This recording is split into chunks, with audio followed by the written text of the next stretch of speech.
Greetings and welcome back once again. This is Imuna Yisrael Solonomics 101. And today I want to speak about a topic of haters. Let me just get straight to it. I don't usually spend a lot of time in this area, but sometimes we need to address this area because I see, especially in the community, a lot of people are quick to be like, oh, that person is a hater. That person is throwing shade. Blah, blah, blah, blah, blah. What is the difference between hating and telling the truth? What is the difference between hating and being envious? What is the difference between hating and being jealous? And have we ever taken this checklist for ourselves? I have a checklist for you. If you are friends or family of people, of a person, and this person is striving and doing what they need to do, and you may have gone to school with them, you've been growing up with them, so you feel like you know them. If you see this person is breaking out of the norm, do you A, congratulate them, B, give them the side eye, or C, pretend like you don't see them?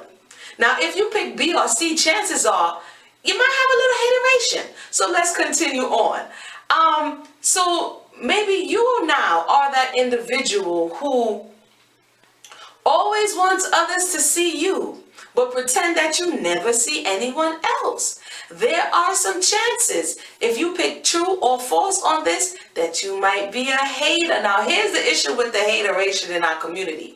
The undertone of being a hater is someone who, in the Caribbean, we would call bad mind. This person is covetous or covetous. This person is envious. And this person is indifferent to anyone else succeeding besides them. Now, this is why this is a problem in the Black community. It is historical that bad mind, haters, covetous, envious, jealous individuals are always the people that are the ones that one would go to if they want to pull down an organization or a movement. Why? Because you don't have to give them motive. They already have it. This thought process on the way in which we behave one to another, and this has nothing to do with anyone else except for us, because today we have the power to change it. If you see another sister walking by and her skirt is pretty, do you say, who she thinks she is? Or do you say, that's a nice skirt? Or do you say, that's a nice skirt? Excuse me, that's a nice skirt that you have on. If you can say it's a nice skirt but can't bring yourself to tell the individual, you might have a little bit of hateration in you. I'm saying all of this so that at some time possibly we will take an analysis of ourselves to see how we think or feel when we see somebody have something that we may desire or want for ourselves. Are we fake about it? Are we that individual be like, hey girl, that's so nice? I can't stand. There's that type of individual too. They will tell you that it's nice. They will tell you that your man or husband is nice. Secretly in their mind, they want him too. They'll tell you that your clothes are nice, and secretly when you ain't looking, they'll take it too. Brothers do it as well. You know, you hate on all kind of stuff like, oh, that brother got more hairline than I do. You know, that brother got more muscle and build than I do. The ladies seem to want him. This creates indifference. It's not a male or female thing. It's a human thing. It's an emotion that if one does not check it, this is what we call hateration. Now, let's talk about what is not hateration. If we see something that is out of whack and we are giving a critique or an analysis or some feedback on that thing, that is not hateration.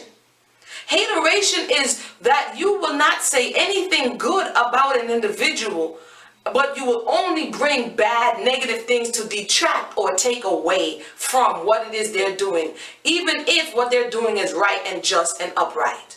So let us go forward and examine this word. Everything is not shade. Some things are just facts. But if you feel a little tingling inside, you feel a little burning, and to say a nice word, you may be just choking because you can't even get it out your mouth, you might be a hater. And guess what? You don't have to stay a hater, so that is also good news. Work on that, acknowledge it, accept that this is me at this point. It's coming from somewhere, and if I acknowledge it and work on it, I can deal with it. One more thing I'd like to say. When you go into certain different avenues, you see the level of hateration, and I've been wanting to say this for a minute. I just haven't gotten around to the video, so I'll just say it now. On social media, I mean, People say stuff that they would never say in your face. You know, people became like keyboard gangsters and social bullies. It makes no sense. What are you accomplishing? Do you sit back in your computer chair and be like, yeah, I told them? Do you really feel that compelled to be just talk about the person's mother, everything that you could imagine? Does that make you feel better? Or do you just want to project on other people the terrible misery that you're currently in? If you don't like them that much, here's something that you can do. Stop the tape. It's not that hard. You're on social media. No one is forcing you to keep your eyes open and watch exactly what they're doing.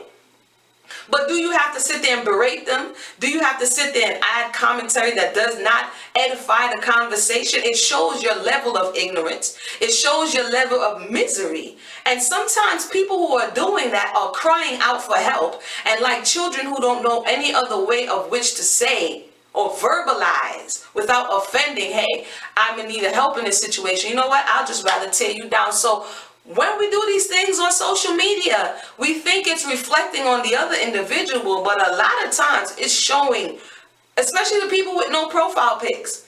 No profile pics and not even your real name. You understand what I'm saying? And you want people to take you seriously. And so let's edify ourselves. Let's build up ourselves. Stop with the hateration. Yes, if you have something truthful to say. Yes, say it and speak it in love. Yes, be there to console, to reconcile, and also to support other people. So if you see something, it doesn't have to be in a indecent type of way. But if you see something and somebody has been working, and whether it be their job or whatever the case may be, and they built their house or they got their car or they got something that you may think that you deserve, why don't you just go out there and do what you need to do, not what they need to do. Do what you need to do so that you can get to where you need to go. But in the meantime, there's no need to look and give everybody else the stanky eye that's going for theirs. Until next time, I had to get that one out because, whew, too much hateration up in here. Let's stop it. Until next time, my name is Amuna Yisrael. And I might get some hateration for this video, but it's all good. One.